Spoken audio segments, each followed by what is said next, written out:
আসসালামু আলাইকুম এভরিওয়ান, আশা করি সবাই ভালো আছেন। তো গতবার দেখেছিলেন একটা ভিডিওতে যে আমি ক্রাশ করেছিলাম, গিরিফ হাত থেকে ছুটে গেছিল। তারপরেও আজকে আরেকটা বানিয়াপ মারবো, এরাই কিন্তু মারতে বলছে। তোমরা মারতে বলছো না? তাহলে বুঝতে পেরেছেন এরা কতটা ভরসা করে আমার উপরে। ওই দিন কিন্তু ক্রাশ করেছিলাম, আর পিছে কিন্তু মেহেদি আছে, মেহেদির পায়ের উপরে পড়েছিলাম। মেহেদি আজকে আবার লাস্টে বসবে। তো আসলে সবাই আমাকে অনেক ট্রাস্ট করে, দ্যাটস ওয়াই আজকে আবারও মারছি।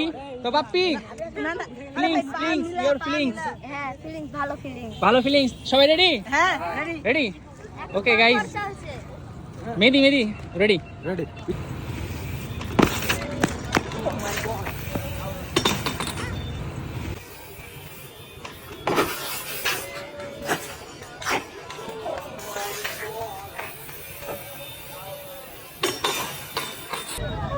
কি হলো ভাইয়া, লাস্টে কি হলো?